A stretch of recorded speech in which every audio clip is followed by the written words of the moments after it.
Hello and welcome back to the Columbus School of Chinese Home Studios and our show Ask a Chinese Teacher.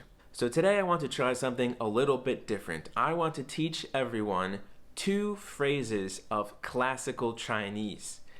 What do I mean by classical? I mean classical in the sense that it is different than modern Mandarin. It is different than the Chinese that people speak nowadays. If you've ever tried to read Old English or Beowulf written in its original Old English, you'll know it's kind of archaic and cryptic and hard to understand.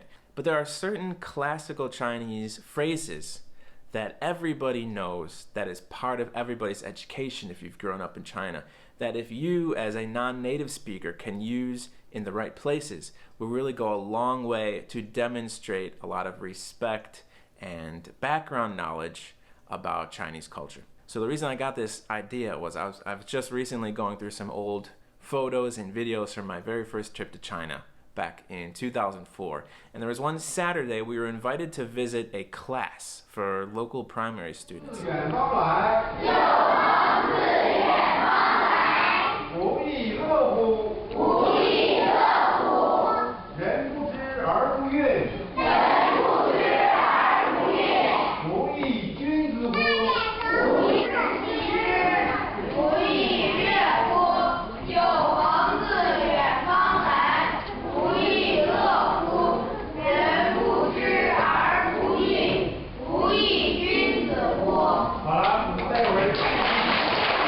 So we didn't know it at the time really what was going on, but what these kids were doing, spending their Saturday mornings in class, memorizing and reciting and performing the very first lines of the Confucian Analects. The Confucian Analects is this ancient text that is a collection of quotations that are attributed to Confucius, and they are so important to Chinese culture that everybody from a young age will spend time memorizing them.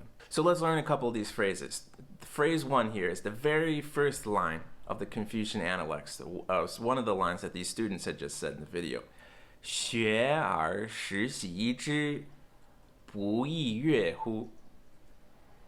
学而时习之，不亦说乎？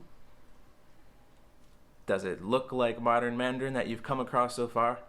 Absolutely not. So even for Chinese people, when they're learning about what these mean, the teacher is going to use modern Mandarin to go through word by word, syllable by syllable to tell you what these things mean together. Basically, this means, is it not a wonderful thing to be studying and also from time to time using what you've learned? Now, when is a good time to use this phrase in conversation?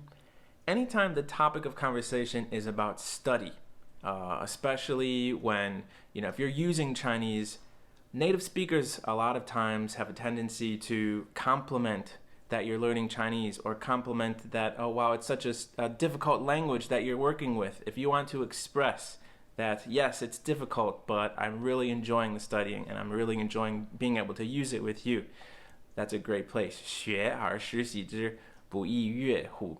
All right, 9 syllables. It's tough classical Chinese, but if you know what the sentiment is, you can use it. The next one is the very next line in the Analects. It's about welcoming friends from afar. So as you can imagine, this is perfect for greeting Chinese guests, Chinese visitors when they come to see you. 有朋自远方来，不亦乐乎？有朋自远方来，不亦乐乎？ If you have Chinese business partners or acquaintances or anything coming to see you when you're greeting them at the airport or greeting them to come to the restaurant that you have a meeting set up at, if you have a meeting in an office building, if you're able to use this phrase to greet them, there is a distinct possibility that they will be very happy to hear that, and this will really open up doors for further developing that friendship or whatever that relationship is. So again, just 9 syllables, but what you are conveying is something very deep about your background knowledge of Chinese culture. So I hope that's helpful for you. If you're able to go out and use these phrases, let me know how it goes. I also love to hear any questions you might have in the comments section here on this video. And thank you once again for watching.